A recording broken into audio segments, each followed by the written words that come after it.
పెదాలు గుర్తొచ్చింది. పెదాలతో చదవటం ప్రారంభించాడు. ఇలాగా అలా చదువుతూ సంవత్సరంలో 4 సార్లు బైబిల్ కంప్లీట్ చేశాడు. నేను ఏమైతే లాస్ ఇచ్చానో, అంటే ఆజ్ఞలు ఇచ్చానో, ఈ ధర్మశాస్త్రం ఇచ్చానో, దాంట్లో ఏమీ కలపొద్దు, ఏమీ తీసేయద్దు.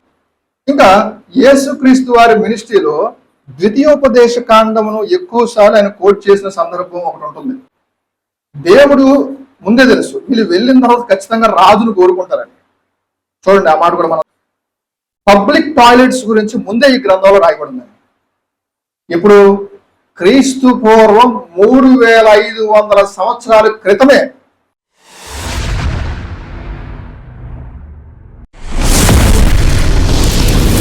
ఈరోజు పంచకాండాల్లో చివరిది ద్వితీయోపదేశ కాండం.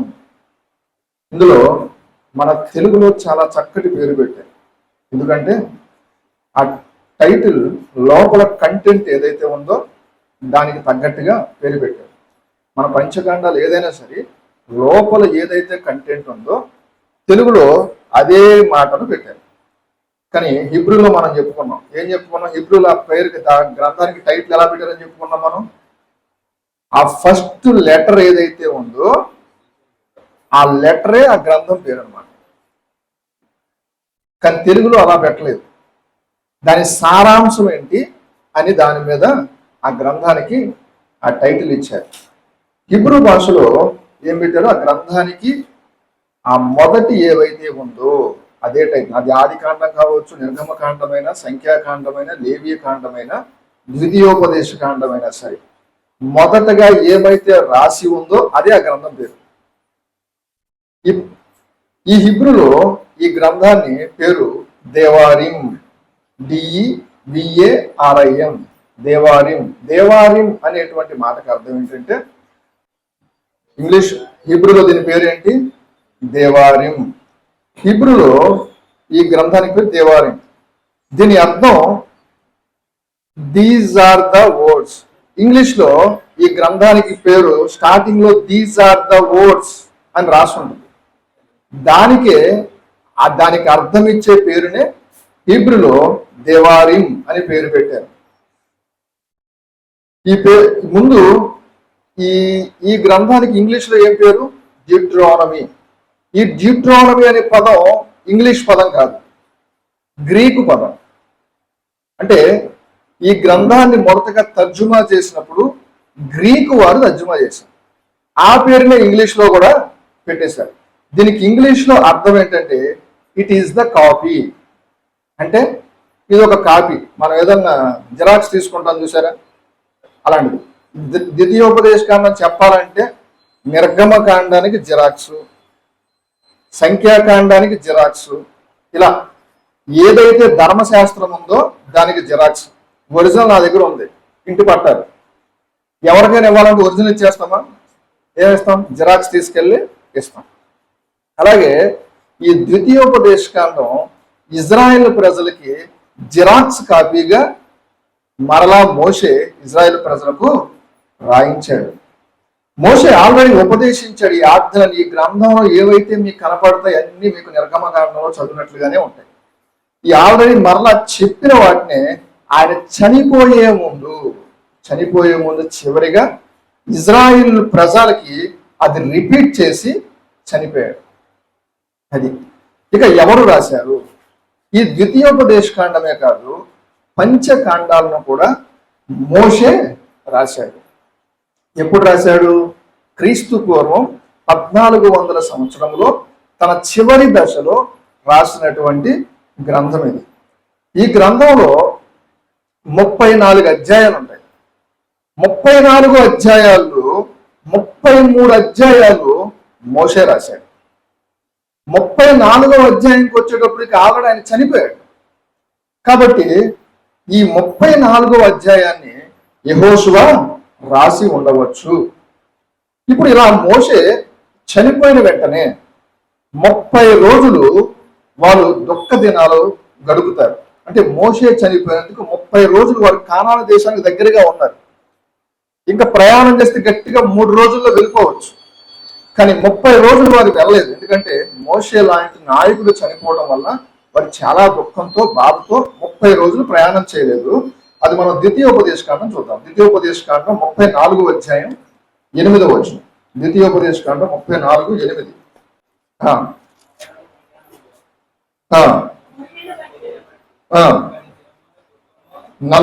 30 దినములు దుఃఖములు సలపగా మోషేను గుర్చిన దుఃఖము తలిపిన దినములు సమాప్తమాయను. అంటే ఇప్పుడు మోషే చనిపోయిన తర్వాత కానానికి వెళ్ళడానికి ఎన్ని రోజులు? 30 ప్లస్ ఇంకొక 3 రోజులు పట్టింది. ఎందుకంటే ఇది మనం 11వ వచనం అనుకుంటాం. చూడండి, 11వ వచనం.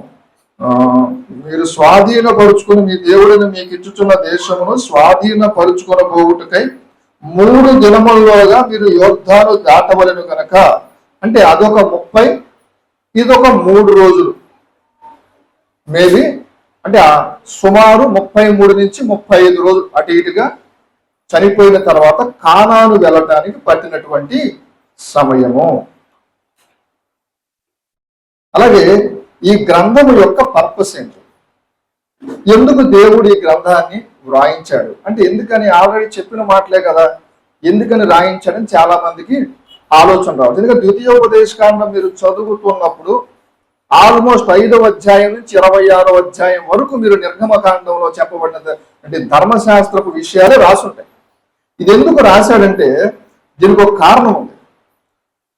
నేను ఆల్రెడీ గత గ్రంథం చెప్పినప్పుడు చెప్పాను.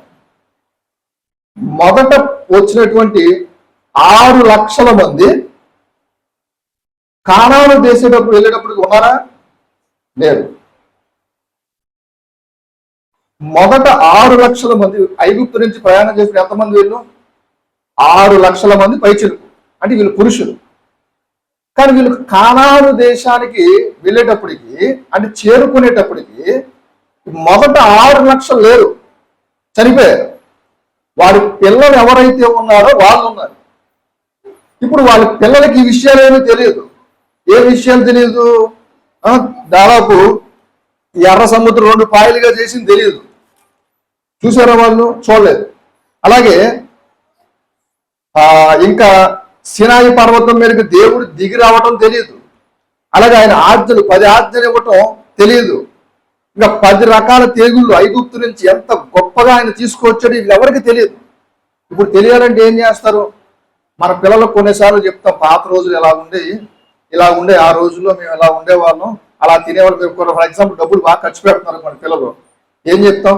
ఆ రోజుల్లో మేము ఇలా ఖర్చు పెట్టేవాళ్ళం, తినడానికి కూడా తిండి ఉండేది కాదు, నోకలు తిని బ్రతికే వాళ్ళం, అలాంటిది మీరు విచ్చలవిడిగా డబ్బులు ఖర్చు పెడుతున్నారని పాత రోజులు గుర్తు చేసుకుంటా కొంతమందికి చెప్తారు. అలాగే వీళ్ళందరూ కూడా నశించిపోకూడదని పాత వాళ్ళు పితరులైనటువంటి 6 లక్షల మందికి పైచిలుకు ఏవైతే మాటలు కల్లారో చూసి వారు మారలేకపోయారో, ఇదిగో మీ పితరులు ఉన్నారే, వీరు ఎన్ని కల్లారో చూసి వారి జీవితాలు నాశనం చేసుకున్నారు, అలా నాశనం చేసుకోవడం వల్లే వారు అర్ధాంతరంగా చనిపోయారు. ఇదిగో దేవుడిచ్చే పాలు తేనెలు ప్రవహించే దేశాన్ని చూడలేకపోయారయ్యా, కనీసం మీరన్నా దాన్ని అనుభవించబోతున్నారు. కాబట్టి మీరు ఖచ్చితంగా ఈ ఆజ్ఞలను పాటించాలని మరలా ద్వితీయోపదేశకాండం చనిపోయే ముందు కూడా చూడండి ఆయన ఆసక్తి, మోషే యొక్క ఆసక్తి ఆ ప్రజలకు మరలా ఆజ్ఞాపించి చివరి దశలో ఆయన చనిపోయాడు. వీరికి అన్ని తెలియాలంటే మరలా మోషే చనిపోయే ముందు వీటిని రిపీట్ చేసినటువంటి గ్రంథము ఇదే. దాని యొక్క వాడిని బలపరచటం, వాడికి జరిగిన దేవుడు చేసిన గొప్ప కార్యాలను చెప్పటం, ఇది గ్రంథం యొక్క పర్పస్ లేదా ఉద్దేశం. ఇక ఈ పుస్తకాన్ని రాయటానికి గల కారణం ఏంటి? ఈ ద్వితీయోపదేశకాండం రాయటానికి గల కారణం ఏంటి? కారణం ఏంటంటే వీరు వెలుచున్న కానాను అక్కడ చాలా జాతులు వారు ఉన్నారు, రకరకాల దైవారాధికులు ఉన్నారు. అయ్యో మీరు వెళ్తున్నారు బాగానే ఉంది, అక్కడ చాలా మంది ఉన్నారు. వారి దగ్గరికి వెళ్ళిన మీరు వారి అలవాట్లు నేర్చుకోకూడదు. మీరు వారు ఎలాంటి వాళ్ళంటే వాళ్ళని ఆ దేశమే వాళ్ళని కక్కేసింది. మీరు కూడా అలా ఉన్నారంటే జాగ్రత్త, మిమ్మల్ని కూడా ఆ దేశం కక్కేస్తుంది. అలా వారు ఇష్టానుసారంగా వివిధ రకాల జాతులు వివిధ రకాల దైవారాధన చేయటం వల్ల దేవుడైనటువంటి నేను ఆ దేశం నుంచి కట్టివేయించాను. మీరేమీ దానికి ఏం గొప్ప ఏమి కాదు. మీరేం వాళ్ళకంటే ఎక్కువేమీ కాదు నాకు. మీరు కూడా వాళ్ళలాగే తయారైతే మిమ్మల్ని కూడా ఆ దేశం అలాగే కక్కేస్తుంది అని మనం లేవీకాండంలో చూస్తాం. ఈ మాట లేవీకాండం 18వ అధ్యాయం 24 నుంచి చదవండి. 18వ అధ్యాయం 24, 25, 26, 27. పెద్దగా చదివేవాళ్ళు మాత్రమే చదవండి అమ్మా. 24 నుంచి అమ్మా. 24 చదవండి. సారీ. వీటిలో నేను మీ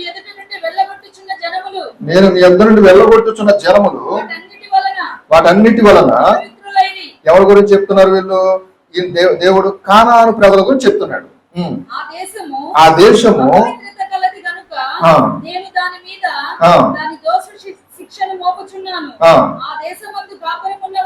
ఆ దేశమందు కాపురం ఉన్న వారిని కక్కి వేసింది. ఆ దేశం ఏం చేసింది? కక్కి వేసింది. కాబట్టి ఆ దేశము వెళ్ళగక్కి వేసిన ప్రకారము మీ అపవిత్రతను బట్టి మిమ్మును కూడా వెళ్ళగక్కి వేయకున్నట్లు మీరు అనగా స్వదేశీయే గాని మీలో నివసించు పరదేశే గాని ఈ హేయ క్రియలన్నిటిలో దేనిని చేయక ఈ నా కట్టడలను నా విధులను ఆచరింపవలేను. దేవుడు ఏం చెప్తున్నాడు? వారు ఎలాగైతే ఏం చేయటం వల్ల ఆ దేశం కక్కేసిందో మీరు కూడా అదే చేశారనుకోండి, నిర్దాక్షిణంగా ఆ దేశం కక్కేస్తుంది. కాబట్టి జాగ్రత్తగా ఉండండి అని దేవుడు వారికి చెప్పడం ఈ గ్రంథం యొక్క మరొక ఉద్దేశం. అలాగే ఈ గ్రంథంలో ఉన్నటువంటి ముఖ్యమైన వచనాలు చూద్దాం. చాలా కొన్ని అన్ని వచనాలు ధ్యానం చేసుకున్న టైం లేదు కాబట్టి కొన్ని వచనాలు, 3-4 వచనాలు ప్రాముఖ్యమైన విషయాలను మనం చూద్దాం. దేవుడు మోషేకి చెబుతున్నాడు, నేను ఏమైతే లాస్ ఇచ్చానో, అంటే ఆజ్ఞలు ఇచ్చానో, ఈ ధర్మశాస్త్రం ఇచ్చానో దాంట్లో ఏమీ కలపొద్దు, ఏమీ తీసేయద్దు. బైబిల్ మొత్తానికి చాలా ప్రాముఖ్యమైన వాక్యాల్లో ఇది కూడా ఒక ప్రాముఖ్యమైన వాక్యం. ఏంటిది? ఈ గ్రంథంలో ఏమీ కలపకూడదు, ఏమీ తీసేయకూడదు. ద్వితీయోపదేశకాండం 4వ అధ్యాయం 2వ వచనం. నీ దేవుడైన యెహోవా ఇచ్చిన ఆజ్ఞలను నీకు ఆజ్ఞాపించుచున్నాను, వాటిని గైకొనుట యందు నేను మీకు ఆజ్ఞాపించిన మాటల్లో దేనిని కలపకూడదు, దానిలో నుండి దేనిని తీసివేయకూడదు. ఈ మాట చదివినప్పుడు మనకు ఇంకో వాక్యం గుర్తు వస్తుంది. ప్రకటన గ్రంథం 22వ అధ్యాయం 18-19 వచనాలు. ఈ గ్రంథమందున్న ప్రవచన వాక్యములను వీరు ప్రతివానికి నేను సాక్ష్యం ఇచ్చినది ఏమనగా, ఎవడైనను వీరితో మరి ఏదైనా కలిపినదా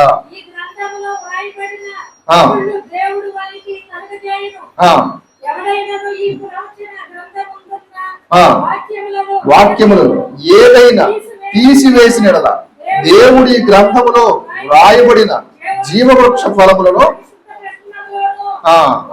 పాలు లేకుండా చేయడం. అంటే ప్రాముఖ్యంగా ఏంటి? ఈ గ్రంథంలో ఏమీ కలపకూడదు, తీసివేయకూడదు. ఈ గ్రంథంలో చూస్తే మనకి ఏదైనా గ్రంథంలో ఈ గ్రంథం గురించి నాకు 100% బైబిల్ పరిజ్ఞానం ఉన్నదని చెప్పడం అందరి యొక్క అవివేకం. దేవుడు బయలుపరిచినవే మనవి. రహస్యమైనవి ఎవరికి చెందును?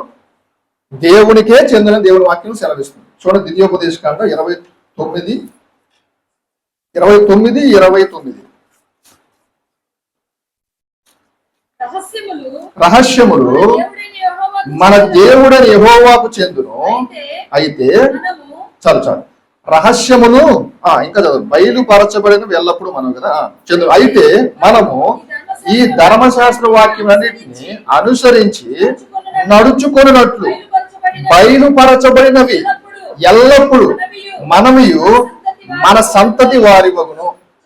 చెప్పండి. ఇప్పుడు దేవుడు బయలుపరిచినవే మనవి. బైబిల్లో అన్ని కూడా బయలుపరచలేదు. కొన్ని రహస్యంగా ఉన్నాయి, కొన్ని బయలుపరచబడ్డాయి. ఇప్పుడు బయలుపరచబడినవే మనవి. దాన్ని బైబిల్ కొన్ని రివీల్ చేసింది, అవి అవి మనవి, బైబిల్ రహస్యంగా ఉన్నవి మనవి కాదు.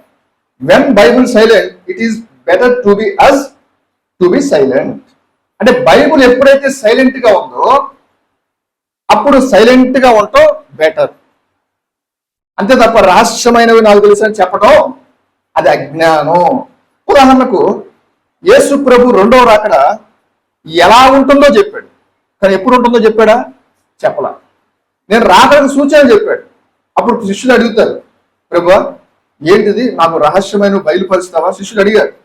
అప్పుడు ప్రభు ఏమన్నాడు? కాలములు సమయములు తండ్రి స్వాధీనములో ఉన్నవి, ఇవి తెలుసుకున్నట్టు మీ పని కాదన్నాడు. అంతే. తెలుసుకునే పని చేయొద్దు, మీకు చెప్పినవి చేయండి. చూడండి ఆ మాట మీరు అపోస్తుల కార్యం 1:7 అపోస్తుల కార్యం 1:7. కాలములను సమయములను తండ్రి స్వాధీనంలో ఉంచుకొని ఉన్నాడు, వాటిని తెలుసుకొనుట మీ పని కాదు. అంటే చాలా మంది ఇప్పుడు ఏం చేస్తారు, యేసు ప్రభు యూట్యూబ్ లో తమ్ముళ్ళు కనపడతాయి, యేసు ప్రభు రెండో రాకడ దినం వచ్చేసింది రండి చెప్తానంటాడు. ఇప్పుడు ఇవన్నీ ఏంటిది? వ్యూస్ కోసం పడుతున్న తంటాలు ఇవన్నీ. బైబిల్ సైలెంట్ ఉన్నప్పుడు నువ్వెందుకు నోరు విప్పాలి? ఈ బైబిల్ మాటలకు మనం కలపకూడదు, ఏమీ తీసేయకూడదు. నీకు బైబిల్లో యేసు ప్రభు ఎప్పుడు వస్తాడో డేట్ చెప్పలేదు, సమయం చెప్పలేదు. ఇప్పుడు పెద్ద తమ్ముళ్ళు చేసి, ఇదిగో యేసు ప్రభు డేట్ తెలిసిపోయింది, త్వరగా ఈ వీడియో ఓపెన్ చేయండి.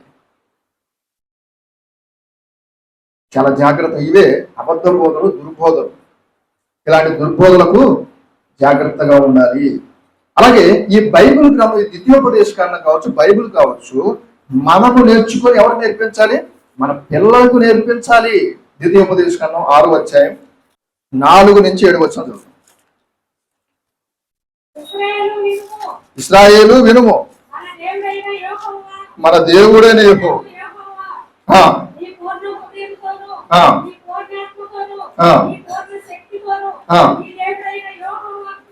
మొదట మీరు దేవుణ్ణి ప్రేమించండి, ఆరాధించండి. నెంబర్ 2, నేను నీకు ఆజ్ఞాపించుతున్న ఈ మాటలు నీ హృదయంలో ఉండాలి. నీవు నీ కుమారులకు వాటిని అభ్యసింపచేసి నీ ఇంట కూర్చున్నప్పుడు, నడిచినప్పుడు, పండుకున్నప్పుడు, లేచినప్పుడు వాటిని గురించి మాట్లాడవలను. సూచనగా అవి నీ చేతి కట్టుకొనవలను. మొదట ఏం చేయాలి? ఈరోజు భక్తి మనకుంటే మన పిల్లలకి నేర్పిస్తాం. ముందు మనలో భక్తి ఉండాలి. అంటే దేవుడు చెప్తున్నాడు, మొదట నీవు పూర్ణ హృదయంతో, పూర్ణ భక్తితో నువ్వు ఆరాధించు. ఆ మాట నీ హృదయంలో పెట్టుకో ఫస్ట్. తర్వాత ఏం చేయాలి? నీ పిల్లలకు నేర్పించు. ఎప్పుడు? పడుకునేటప్పుడు, నడుస్తున్నప్పుడు. అంటే ఎప్పుడు? నిద్రపోతున్నప్పుడు. ఒకప్పుడు చిన్నప్పుడు మన అమ్మమ్మలు, తాతయ్యలు కథలు చెప్పేవాడు. ఈరోజు అలాంటి కథలు చెప్పమాకండి. వాళ్ళకి అర్థమయ్యే విధంగా, బోరు కొట్టే విధంగా బైబిల్నే ఒక కథగా మళ్ళీ చెప్పండి. మరి చెప్పాలంటే ముందు మనం బైబిల్ చదవాలి. మనమే బైబిల్ చదవం. ఇక పిల్లలకి కథ రూపంలో ఏం చెప్తాం? అసలు మొదటగా మనం బైబిల్ చదవాలి. మరి ముఖ్యంగా చాలా మంది పాత నిబంధనలు కదా స్కిప్ చేసుకుంటూ వెళ్ళిపోతారు. ఉన్నారు అలాంటి సంఘంలో. ఈ పాత నిబంధనలే కొత్త నిబంధనకు పునాది. అంటే మన భక్తికి పునాది. ముఖ్యంగా ఈ పంచకాండాల్లో నాకు ఒక ఆది కాండం ఒకటి చదువుతారు, తర్వాత నిర్గమకాండం నుంచి స్కిప్ చేసుకుని వెళ్ళిపోతారు. సంఖ్యాకాండం, ఆ లెక్కలు ఇవన్నీ కూడా స్కిప్ చేసుకుని వెళ్ళిపోతారు. ఎందుకంటే ఈ బైబిల్ అర్థం కావట్లా. నేను కీర్తనలో కూడా చదువుతాను, నాకు బైబిల్ అర్థం కావట్లా. సామెతలో చెప్పి నాకు బైబిల్ అర్థం కావట్లా. అంటే రోజు ఒకే కూర తింటారా మీరు? ఒకరోజు చికెన్ తింటారు, ఒకరోజు వెజిటేబుల్ తింటారు, ఒక ఆకుకూర తింటారు. ఒకే కూర తినండి రోజు. బైబిల్ అంటే కీర్తనలో సామెతలేనా?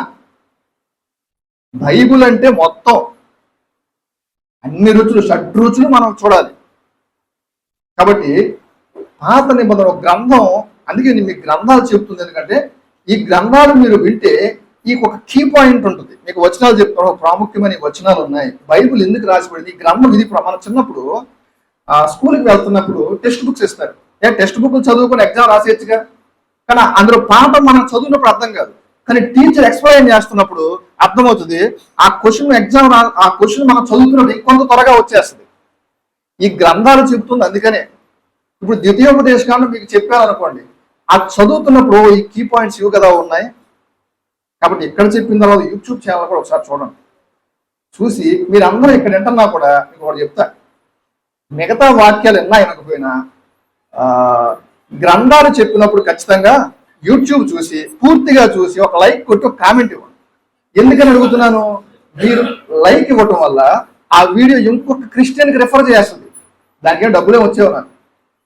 మీకు కూడా లైక్ కొట్టినందుకు మీకు డబ్బులు రాకపోయినా ఇంకొక విశ్వాసికి ఆ వీడియో రీచ్ చేస్తుంది.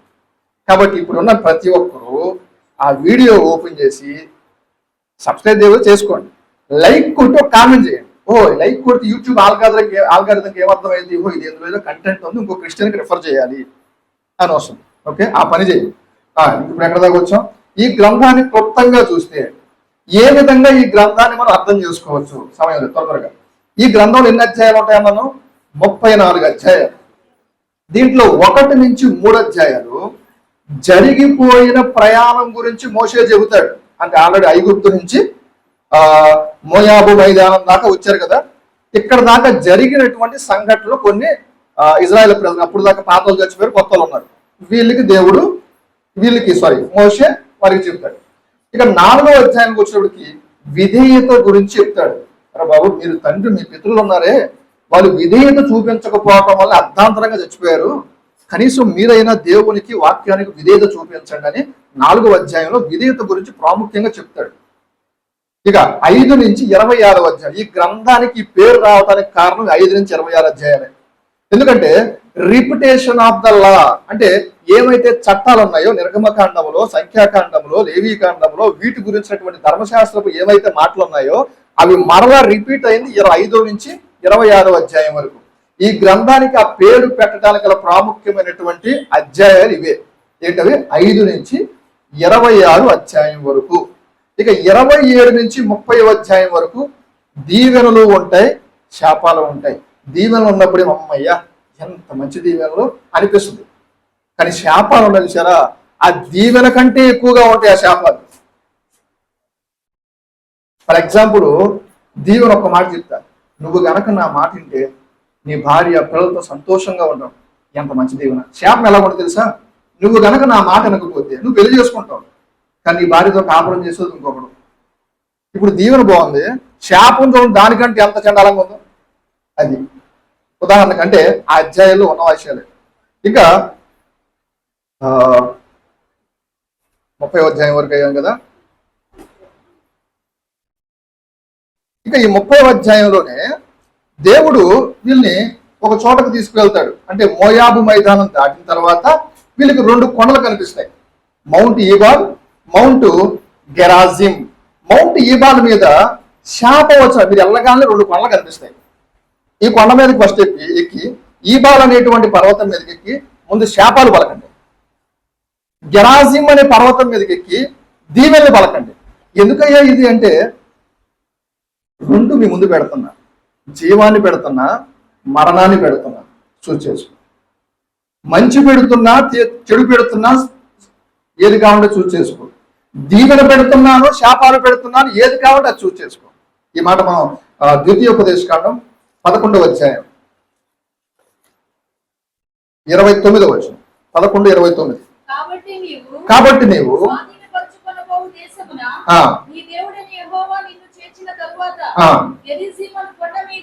గెరేజీమను కొండ మీద ఆ దీవెన వచనములను, ఎబాలు కొండ మీద ఆ శాప వచనాలు ప్రకటించు. దీవెనలు, శాపాలు. ఎందుకంటే నువ్వు గుర్తు, నువ్వు ఏదైతే నువ్వు ఆజ్ఞలు తప్పుగా ఉన్నాయో నీ శాపాలు నీకు వస్తాయి. ఒకవేళ నువ్వు వాక్యానుసారంగా జీవించావా ఆ దీవెనలే నీకు వస్తాయి. ఇప్పుడు నువ్వే కారణం, నువ్వే దీవించుకున్నావు, నీ నోటి చేత దీవించబడ్డావు, నీ నోటి చేత నువ్వు శపించావు.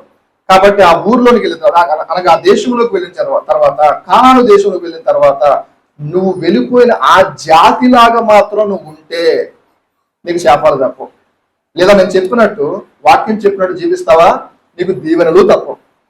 ఇప్పుడు మార్గము ఏదైతే రైట్ పాత్ నువ్వే చూస్ చేసుకో. ఇక 31వ అధ్యాయం చూసుకుంటే ట్రాన్స్ఫరింగ్ ద లీడర్షిప్. అంటే ఇప్పుడు దాకా నాయకుడికి ఎవరున్నారు? మోషే ఉన్నాడు. మోషేకి చెప్తాడు, ఇదిగో తర్వాత యెహోషువ అంతటి ఆత్మను పొందిన వ్యక్తి, అతని మీద చేతులుంచి దీవించు, నీ నాయకత్వాన్ని అతనికి ట్రాన్స్ఫర్ చేయి, నేను అతనికి తోడుగా ఉంటాను, అతడు ఈ కానాను దేశ ప్రజల్ని తీసుకొని వెళ్తాడని తనకు ట్రాన్స్ఫర్ చేసినట్టుగా తన నాయకత్వాన్ని చూస్తాం. అలాగే 32వ అధ్యాయంకి వచ్చినప్పటికి ఈ అధ్యాయంలో మోషే దేవుని ఆజ్ఞను ప్రజలకు ఏ విధంగా కంఠాపాఠంగా మారాలి అని ఒక పాట రాసినట్లుగా మనం చూస్తాం. అది ఎవరికి నేర్పించాలి? మీ పిల్లలకు నేర్పించు అంటే కీర్తన భాగం చదివినట్టు మాట చూడండి. కీర్తన ద్వితీయోపదేశకాండం 31:19 కాబట్టి మీరు ఈ కీర్తన వ్రాసి ఇజ్రాయేలుకు నేర్పించు. ఈ కీర్తన ఇజ్రాయేల్ మీద నాకు సాక్షార్థంగా ఉన్నట్లు దాని వారికి కంఠపాఠంగా చెప్పి. మోషే అంటే ఆజ్ఞలన్నీ మీకు చదవడం కష్టంగా ఉంటుంది, కానీ పాట ఈజీగా వచ్చేస్తుంది. చూడండి, కొంతమందికి పాటని దేవుని వాక్యాన్ని పాటగా మలిచి రాసిన వాళ్ళు ఉన్నారు. ఇప్పుడు ఆ పాట మనకి ఈజీగా వచ్చేస్తుంది, వాక్యం రాదు. ఫర్ ఎగ్జాంపుల్ మనకి 45వ కీర్తన చూస్తే ఒక దివ్యమైన సంగతితో అని రాసుండు. నేను మా మిస్సెస్ చదువుకున్నప్పుడు ఒక దివ్యమైన సంగతితో అని పాట వచ్చేస్తుంది. ఎందుకని ఆ పాట ఈయనే ఆ పాట వచ్చి 45వ కీర్తన కావాలి మీరు చూడండి. ఒక దివ్యమైన సంగతితో ఆ పాట చూసారా, ఆ వచనాలే ఆ పాటది. కాబట్టి మీకు అర్థమవలా చెప్పాను. ఇప్పుడు మోషే ఈ పాట రాయడానికి గల కారణం ఏంటంటే, ఇప్పుడు నేను చెప్పిన మాటలన్నీ అందులో ఉంటాయి, కానీ మీరు చదవరు. అది పాటలాగా నేర్చుకోండి, అప్పుడు మీకు ఎప్పుడు గుర్తుంటుంది. అందుకని మోషే వెళ్ళిపోయే ముందు చచ్చిపోయిన ఆ చివరి దశలో కూడా మీకు ఒక పాట రాసి వెళ్ళాడు, ఒక కీర్తన రాసి వెళ్ళాడు. ఇక 33వ అధ్యాయంకి వచ్చినప్పటికి మోషే చివరి పలుకులు లేదా ప్రవచనాలు చెప్పొచ్చు. 12 గోత్రాల వారి జీవితం ఏమవుతుందో ఒక ప్రవచనాత్మకంగా చెప్తే మనం 33వ అధ్యాయంలో చూస్తాం. ఇక 34వ అధ్యాయం వచ్చేటప్పటికి ఇది మోషే చనిపోయిన తర్వాత రాయబడిన గ్రంథం అని ఆల్రెడీ చెప్పాను. బహుశా ఇది యెహోషువ రాసి ఉండవచ్చు. ఈ అధ్యాయంలో దేవుడు మోషే అడిగిన చివరి కోరిక, నాకు కానాను దేశాన్ని నేను ఒక్కసారి చూపించయ్యా అనగానే నువ్వు దేవుడు ఏమంటాడు, నిన్ను ఎలా అయితే చేయను కానీ మొత్తం ఆయనకి పిస్కా కొండ ఎక్కించి ఇగో 4 దిక్కులా చూడు, తనివిదీరా చూడు అని చూసిన తర్వాత 120 సంవత్సరాల వయసులో కంటి చూపు మందగెలలేదు, ఒంట్లో సత్తువ తగ్గిపోలేదు, కానీ దేవుడు తన ఆత్మను తీసుకున్నాడు. తర్వాత మోషే నిమిత్తము 30 రోజులు వారు దుఃఖ దినములు ప్రకటించినందుకు మనం చదువుకున్నాం. తర్వాత 34 అధ్యాయాల యొక్క ఈ గ్రంథం యొక్క బ్రీఫ్ సమ్మరీ. ఇంకా యేసుక్రీస్తు వారి ఫోర్షాడో, యేసుక్రీస్తు వారి ఛాయలు ఏమైనా ఈ గ్రంథంలో మనకు కనిపిస్తాయా? మోషే భక్తుడు యేసుక్రీస్తు వారిని గురించి ఒక ప్రవచనం చెప్పారు. ఏంటది? నేను నాలాంటి ఒక ప్రవక్తను మరలా మీకు పంపబోచున్నాడు దేవుడు అని చెప్పేసి మనకు చెప్తాడు. ద్వితీయోపదేశకాండం 18వ అధ్యాయం చూస్తే, ద్వితీయోపదేశకాండం 18వ అధ్యాయం 15-16 వచనాల్లో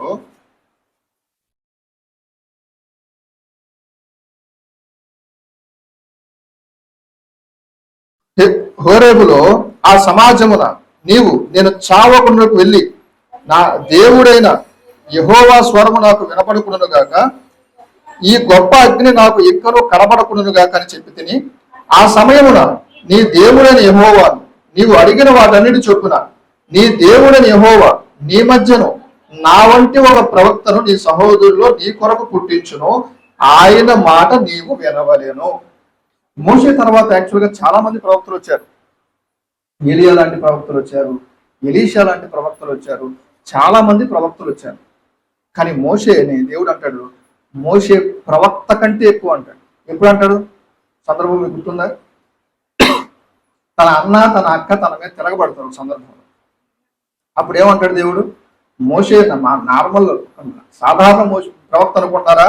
అతడు ప్రవక్త కంటే ఎక్కువ. చూడండి, సంఖ్యాకాండం 12వ అధ్యాయం 6-8 వచనాలు.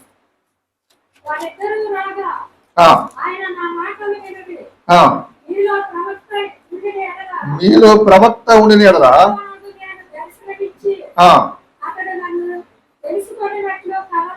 కలలో మాట్లాడతారు మామూలుగా అయితే ప్రవక్తగా అయితే, కానీ నా సేవకుడు మోషే అట్టివాడు కాదు. అంటే అలాంటి ప్రవక్త కాదు, అతడు నా ఇల్లంతట్లో నమ్మకమైన వాడు. నేను ఘోర భావములతో కాదు, దర్శనమిచ్చి ముఖాముఖిగా అతనితో మాట్లాడుదును. అతడు నిదానించి చూడును కాబట్టి నా సేవకుడిని మోషేకు విరోధంగా మాట్లాడటకు మీరేలా భయపడలేదు. ఇప్పుడు అర్థమైందా? మోషే ప్రవక్త కంటే ఎక్కువ దేవుడి దృష్టిలో.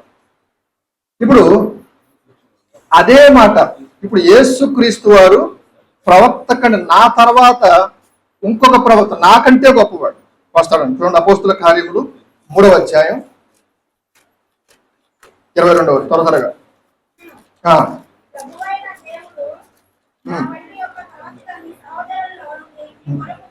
మీ కొరకు పుట్టించును, ఆయన మీతో ఏమి చెప్పినాను అన్ని విషయాల్లో మీరు ఆయన మాట వినవల్లని కోట్ చేశాడు. ఆయన ఎవరో పైన వచనాలు చూస్తే యేసుక్రీస్తు అని రాయబడి ఉండటం మనం చూస్తాం. ఇంకా యేసుక్రీస్తు వారి మినిస్ట్రీలో ద్వితీయోపదేశ కాండమును ఎక్కువ సార్లు ఆయన కోట్ చేసిన సందర్భం ఒకటి ఉంటుంది. ఉదాహరణకు యేసుక్రీస్తు వారు 40 దినాలు ఉపవాసం ఉన్నాడు కదా. ఆయన బాప్తిసం పొంది తర్వాత ఆయన అరణ్య ప్రదేశంలోకి వెళ్ళి 40 రోజులు కూడా ఆయన ఉపవాసం ఉన్నట్లుగా చూస్తాం. అపవాది శోధించాడు. ఏంటని? ఇదిగో ఈ రాయి ఉందిగా, ఈ రాయిని రొట్టిగా చేసుకొని తినొచ్చుగా అని చెప్పినప్పుడు యేసుక్రీస్తు వారు ఏమంటారు?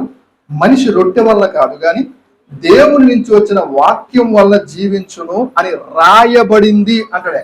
ఎక్కడ ఈ మాట రాయబడింది? ద్వితీయోపదేశకాండంలో. ద్వితీయోపదేశకాండం 8వ అధ్యాయం 3వ వచనం. ద్వితీయోపదేశకాండం 8వ అధ్యాయం 3వ వచనం. 8:3.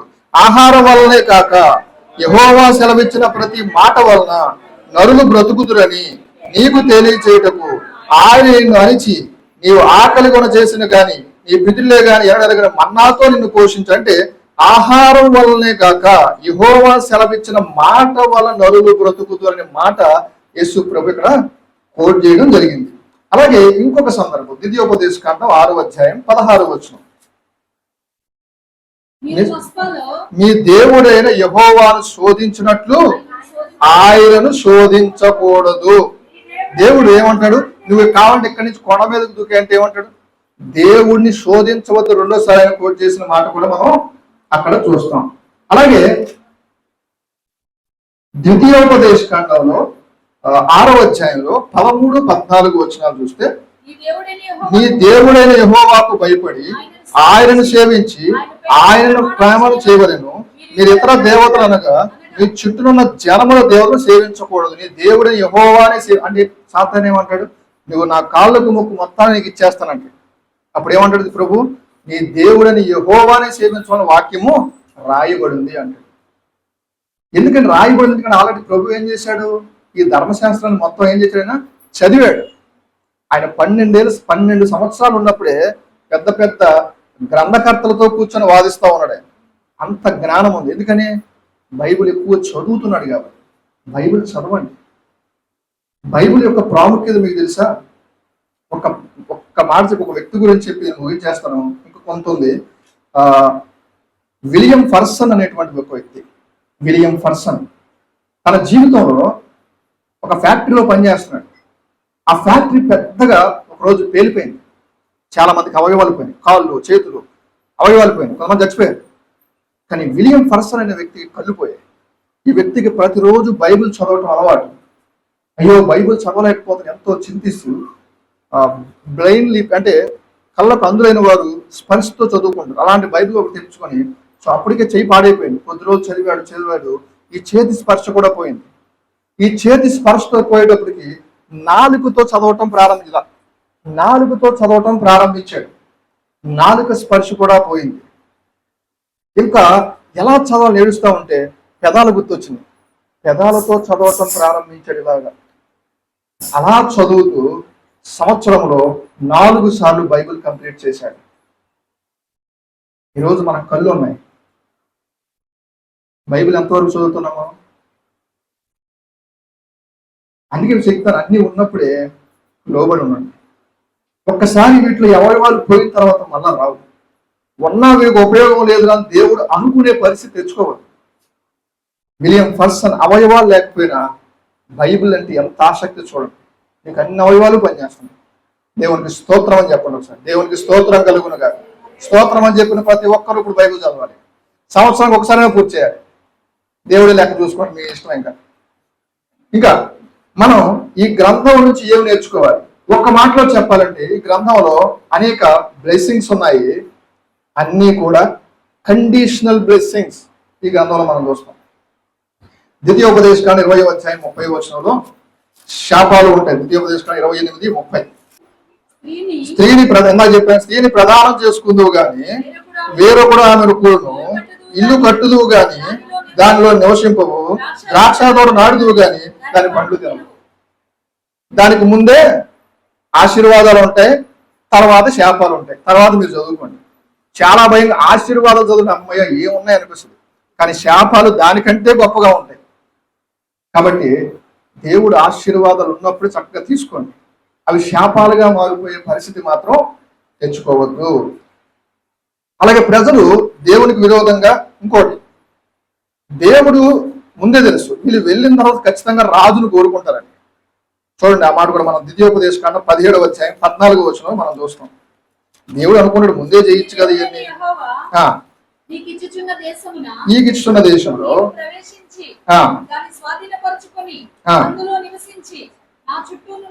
నా చుట్టూ సమస్త జనములు వలె నా అండర్లైన్ చేసుకోండి, నా మీద రాజును నియమించుకుంది అనుకుని నీవు అనుకుని ఎడలా నీ దేవుడని యెహోవా అవశ్యంగా నియమించాలి. కానీ ఎక్కే రాజు ఎలా కూడా తెలుసా? భక్తిపరుడై ఉండాలి, ప్రతిరోజు బైబిల్ చదవాలి. అలాంటి రాజులు కావాలంటాడు. చూడండి, ఆ మాట కూడా మనం ఇవన్నీ వచనాల్లో కూడా రాసి ఉంటుంది. 22 వరకు కూడా 22 ఒక చదివి ముగించాను. 22 తాను తన సహోదరుల మీద గర్వించి ఈ ధర్మమును విడిచిపెట్టి కుడికి గాని ఎడమకు గాని తొలగక ఉండినట్లు తన దేవుడిని యెహోవాకు భయపడి ఈ ధర్మశాస్త్ర వాక్యములన్నిటిని ఈ కట్టడను అనుసరించి నడవ నేర్చుకున్నటకు అతడు తాను బ్రతుకు దినములన్నీ ఈ గ్రంథము చదువుచుండవలని. సౌలు అలా లేడు. అలా ఉంటే పట్టణంలో మీద ఈర్చిపడి ఏమయ్యాడు? తన నాశనం తనే కొని తెచ్చుకున్నాడు. కాబట్టి నువ్వు రాజును నియమించుకో. నియమించుకున్న దేవుడు ముందే తెలుసు. వీళ్ళు వెళ్ళిన తర్వాత వీళ్ళు ఆలోచన చూసి వాళ్ళ బుద్ధులు వస్తాయి. సరే, ఫర్ ఎగ్జాంపుల్ రాజు కావాలని మీకు అనిపించారు. రాజుకి ఎలాంటి లక్షణాలు ఉండాలి? బైబిల్ ప్రతిరోజు ధర్మశాస్త్రాన్ని చదివేవాడిగా, దాన్ని అనుసరించేవాడిగా ఉండాలి. అలాగే బైబిల్లో ఇంకా చాలా ప్రాముఖ్యమైన చెప్పండి, ఇది చాలా ప్రాముఖ్యం ఈరోజు మన ఖచ్చితంగా క్రైస్తవుడు. పబ్లిక్ టాయిలెట్స్ గురించి ముందే ఈ గ్రంథంలో రాయబడింది. ఇప్పుడు క్రీస్తు పూర్వం 3500 సంవత్సరాల క్రితమే పబ్లిక్ టాయిలెట్స్ గురించి రాయబడ్డాయి. మనం దీన్ని ఎలా అప్లై చేసుకోవాలంటే, కొంతమంది ఇల్లు ఎలా ఉంటాయి? శుభ్రంగా ఉండవు. ఇక బాత్రూమ్స్కి వెళ్ళామా దానంత దట్టి ఇంకోటి ఉండదు అన్నట్టు ఉంటుంది. బాత్రూమ్ ఎప్పుడు కూడా హైజీనిక్ గా ఉంచుకోండి. బాత్రూమ్ శుభ్రంగా ఉండాలి. ఇక్కడ నిలబడే నేను ఒక కూర వండటం తప్ప అన్నీ చేస్తాను. ఆవిడ ఇక్కడే ఉంది. బాత్రూమ్ కడుగుతానే లేదని అడగండి. బాత్రూమ్ కడుగుతా, ఇల్లు చిమ్ముతా, బట్టలు ఆరేస్తా, ఒక్క కూర ఒకటి నాకు వండతో రాదు. అది ఈ మధ్యన దాంట్లో సగం పార్ట్ ఇచ్చింది. కట్ చేయడం కూడా చేసేవాడు కదా. ఈ మధ్య కట్ చేయడం పని ఒకటి అప్పచెప్పింది. దాంట్లో కూడా సగం వచ్చేసింది ఇంకా.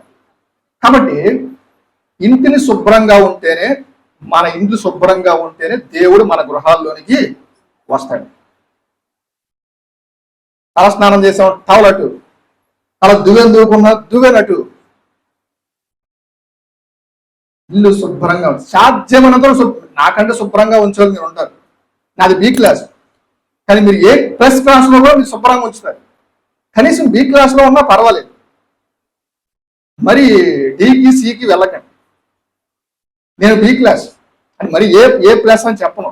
ఏ ప్లస్ ఉంచుకున్నా మీరు చాలా మంది ఉన్నారు. దేవునికి స్తోత్రం కలుగుతుంది. కాబట్టి ఈ ఇల్లు శుభ్రంగా ఉంటేనే దేవుడు వస్తాడా? బాత్రూమ్ శుభ్రంగా కూడా దేవుడు వస్తాడా? ఒక ఉదాహరణ చెప్తాను. బైబిల్ ద్వితీయోపదేశకాండం 23వ అధ్యాయం 12 చదవండి. పాలెము వెలుపల నీకు చోటు ఉండాలి. ఏంటి ఆ చోటు? బహిర్భూమికి వెళ్ళే స్థలం ఇది. బహిర్భూమికి నీవు వెళ్ళవలను, మరియు నీ ఆయుధములు కాక కసిక ఒకటి నీ యొద్ద ఉండవలను. నీవు బహిర్భూమికి వెళ్ళినప్పుడు దానితో త్రవ్వి వెనకకు తిరిగి నీ మలమును కప్పివేయవలను. ఎందుకు కప్పాలంట? నీ దేవుడైన యెహోవా నిన్ను విడిపించుటకు, నీ శత్రువులను అప్పగించుటకు నీ పాదెములో సంచరిస్తూ ఉంటాడు గనక నేను అహస్యమైనది ఏదైనా ఒకవేళ చూచి నిన్ను విడవకుండా నీ పాదం శుభ్రంగా ఉంది. ఇప్పుడు నిన్ను చూడటానికి ఇంట్లోకి వస్తాడండి, నీకేదో కీడు రాకపోతుంది, దాన్ని తప్పిద్దామని. నీ ఇల్లు అశుభ్రంగా ఉంది, దేవుడు ఉంటాడా? బాత్రూమ్ కూడా నీ ఇల్లు ఒక పార్టీగా, బాత్రూమ్ అశుభ్రంగా ఉంది, దేవుడు వస్తాడా? అందుకే ఏం చేశారు వీళ్ళందరూ, ఎలా పడితే అలాగ బహిర్భూమికి వెళ్తున్నారు.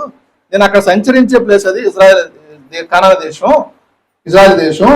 ఇప్పుడు నేను అక్కడికి వచ్చినప్పుడు ఎలా పడితే అలా కనపడుతుంది ఇదంతా. ఇప్పుడు మీరు ఏం చేస్తారో, బాత్రూమ్కి వెళ్ళి గుంట తవ్వి దానిలో వేసి పూడ్చేయండి. నేను వచ్చినప్పుడు ప్లెయిన్గా ఉండాలి. కాబట్టి క్రైస్తవులుగా మనం నేర్చుకోవాల్సింది ఏంటి? శుభ్రత కూడా. అందుకే ఇంగ్లీష్లో ఒక సామెత ఉంటుంది, cleanliness is next to godliness. Cleanliness is next to godliness అంటే శుభ్రత దేవుని సమీపానికి తీసుకొని వెళుతుంది అని అర్థం. దేవుడు బాహ్య శుభ్రాన్ని అవసరం లేదన్నాడు, అంతరంగ శుభ్రం చాలా అన్నాడు అని అంటారా? అంటే బాహ్య శుభ్రం వద్దని కాదు, దానికంటే అంతరంగిక శుభ్రానికి ప్రాముఖ్యతనివ్వండి అని. మీరు స్నానాలు చేయొద్దు అని కాదు, మీరు బ్రష్లు చేయొద్దు అని. మీరు బ్రష్ చేయడం మానేయండి. అయితే మీ కంపు మీరే భరించలేదు, ఒక రోజుకి పక్కన భరించలేడు, రెండవ రోజుకి వాళ్ళతో పాటు మీరే భరించలేదు. కాబట్టి అన్ని విధాలా శుభ్రంగా ఉండాలి. అందుకే పాత నిబంధనని నిర్లక్ష్యం చేయవద్దు. పాత నిబంధన ఏందని చెప్పాను, బైబుల్కు పునాది లాంటిది, మన విశ్వాసానికి పునాది లాంటిది. న్యూ టెస్టిమెంట్ లో ఎవరు కోట్ చేసినా దేని నుంచి కోట్ చేశారు? పాత నిబంధన ఇలా జరిగింది కాబట్టి, ఆ పాత నిబంధన ఉంది కాబట్టి యేసు ప్రభువుని అంగీకరించారు. ఎందుకని? ప్రవచనాల నెరవేర్పులు మిస్ అయ్యా ఈయనే. ఇప్పుడు ఆ పాత నిబంధనే లేదు, ఎలా మరి మిస్ అయింది నమ్మాలి? పాత నిబంధనకి యేసు ప్రభు కొట్టేయడానికి వచ్చానల్లా, దాన్ని నెరవేర్చడానికి వచ్చాను. అంతే తప్ప ఈ పాత నిబంధన వద్దు. న్యూ టెస్టిమెంటే చదువుతా, లేదా సామెతలే చదువుతా. పాత నిబంధన అంటే కొంతమంది సామెతలు కీర్తనలే గుర్తొస్తాయి. అందుకని ఈ గ్రంథాలు చెప్పడం మీకు. కాబట్టి గ్రంథాలు జాగ్రత్తగా ఉండండి. ఈ గ్రంథం చెప్పగానే మీరు చదివితే కీ పాయింట్ మీకు అర్థమవుతుంది. ఇందాక చెప్పాను, యూట్యూబ్లో మరలా వీడియో చూడండి, చూసి ఏం చేయాలి? లైక్ కొట్టి కామెంట్ చేయండి. ఓన్లీ గ్రంథాలు చెప్పినప్పుడు చేసినా చాలు. నేను ఎప్పుడు మిమ్మల్ని వీడియోలో ఏం చూడమని, ఇప్పుడు చూస్తే మీ ఇష్టం, కానీ గ్రంథం చెప్పినప్పుడు చూస్తే ఆ వీడియో ఇంకొకరికి వెళుతుంది. ప్రార్థన చేసుకున్న సమయం అయితే